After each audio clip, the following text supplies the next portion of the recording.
Good morning, good morning, good morning, good morning, you guys. So, day one, Monday, it's like 6 o'clock in the morning. So, like I said, I'm gonna make a video every day and try to give you some insight of like what I do on a day-to-day basis, what helps me focus on myself. Yeah, and I'm willing to, accept your critique, feedback, criticism, whatever, support, whatever. Leave it in the comments, inbox me, whatever. But and I'm also gonna give you some Georgia law that I think that you should be aware of. So the first thing I'm gonna talk about is, and I'm trying to make this quick.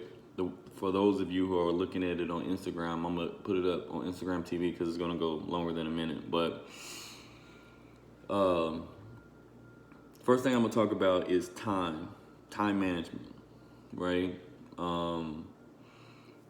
Try to reevaluate your time. That's what I do on a day-to-day basis. I don't go to work till 2 p.m. Technically, my work shift does not start until 2 p.m. and I get off at 10 p.m.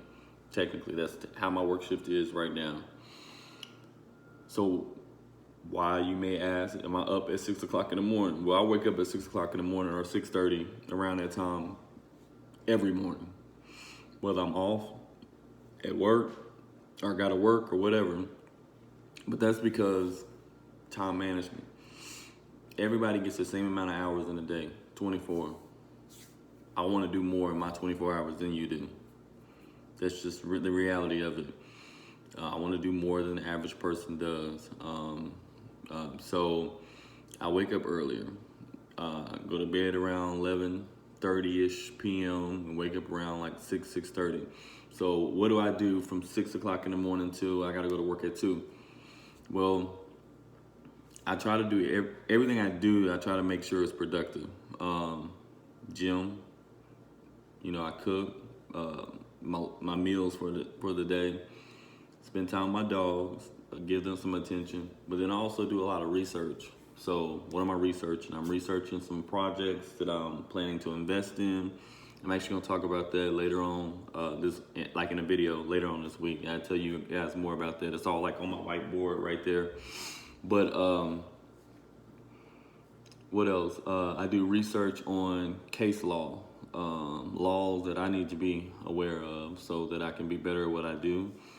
I educate myself on like DUI, case law. Even though I took all that training, I gotta still stay abreast to the different, laws, case law that come out about it.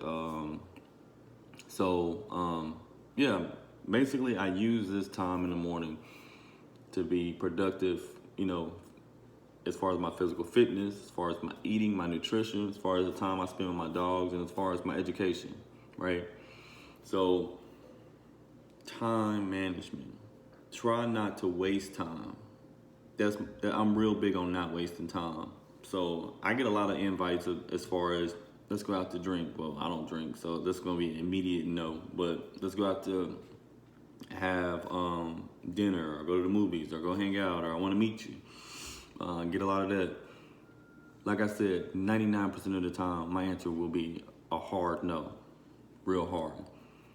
But that is because I'm focused on achieving certain goals currently in my life, right? So I'm real big on not wasting time.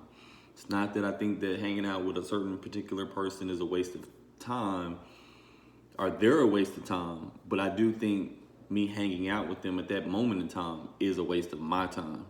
It's not saying anything derogatory towards that person. It's just that it will not benefit the goals that I'm trying to reach, right? Then people will always say, well, what if I could benefit, you don't know. You're right. I don't know. But I'm not willing to take that bet or take that gamble.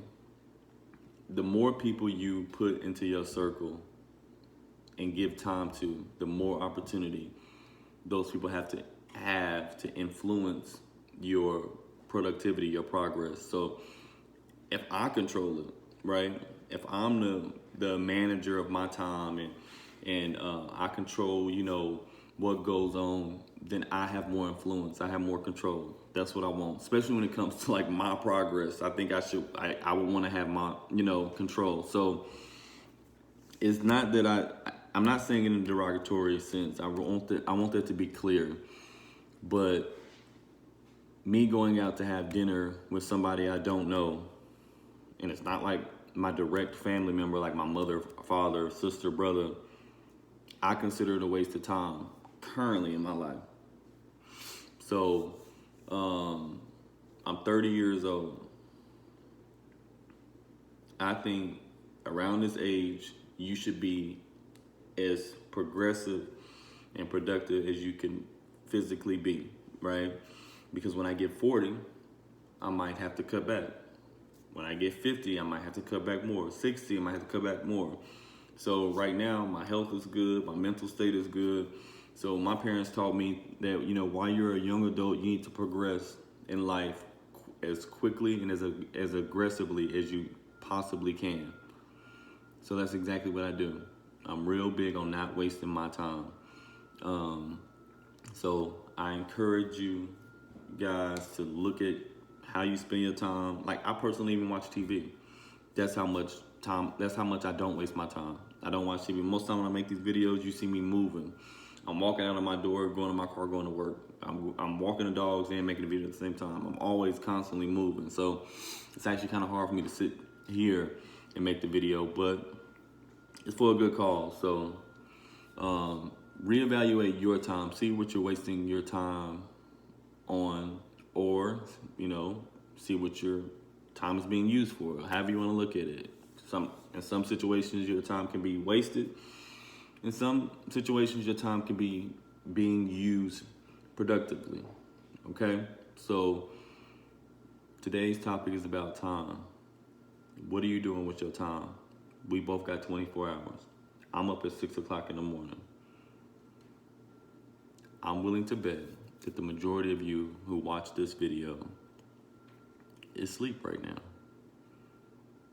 I still have bags under my eyes, but I guarantee you, most of you are laying in bed asleep. What could you be doing? How much progress could you make if you got up a little bit earlier? Ask yourself that, especially if you're healthy, in your right mind, you're young. Let's use that time wisely, okay? So as far as the law that I think that you guys should be aware of for today is, I don't know if I said it or not. It's one of my big pet peeves, so I would imagine that I did. So if I did say this before, let me know, and I give you 2 laws tomorrow to make up for this one. When you get involved into a traffic accident, move your car off the roadway, please. It's very irritating, not only to me personally as an officer, but it's irritating to everybody else who wasn't involved in a traffic accident, and you still sitting in the roadway causing traffic. Now, I say that, and I mean, you need to move your car if you can, right? If your wheel fell off the car, you can't move it. It is what it is. It's fine. We'll deal with it. Stay in your car. Unless stay in your car, I think is the safest thing. Don't get out and stand on the roadway. If you're gonna get out your car, get off the roadway. You can leave your car on the roadway, but you need to get away from the roadway. It's very, very dangerous. There's time and time again I've seen people get into an accident, keep their car stopped in the roadway, and then they stand outside their car, like waiting for us to get there. First of all, you causing traffic by having that big car that ain't going nowhere in the roadway. Second of all, you endangering your life by standing on the roadway. What sense does that make? In no way can I rationalize that makes sense and that's a safe act. It's not. People aren't thinking in that moment. They're frazzled. They worked up, adrenaline going. So take a deep breath. Try to calm down. Adrenaline's going to be up. Let's make smart decisions. Decisions that will keep us safe. Try to get the vehicle off the roadway. If you can't, get yourself off the roadway. All right? Don't get out of your car and stand on the roadway. Definitely don't do that. I'm real big on that. And actually, leaving your car on the roadway when you can drive it off is a violation. I can write you a citation for that, and I have wrote a citation for that because it caused so much traffic. You don't need to leave the car so that the officer can see what happened. We good. We do so many traffic accidents that we can determine fault most of the time just by what the involved parties say to us or what witness observed. And in the city of Atlanta, we got like, 10,000 cameras around just various parts of the city. So if you're close to an intersection, we just get on the radio and have them play the cameras back, and they'll tell us who's at fault. Oh, the red vehicle turns in front of the black vehicle or whatever. So the red vehicle's at fault or whatever. So you don't try to preserve the crash scene for us. We good. We don't need it. We rather you be safe. If we can't figure out who's at fault, the insurance companies will figure it out. Number one thing is be safe. Move your vehicles out of the roadway if you can, all right? So it's 11 minutes in this video. This video is super long, so let me know if I gave you that law before. If I did, I give you 2 tomorrow, all right? So today, time management. What are you doing with your time? All right? Can we get better? Y'all have a wonderful day. Happiness movement. I'm gonna sit here and drink the rest of my coffee. And yeah, talk to y'all tomorrow.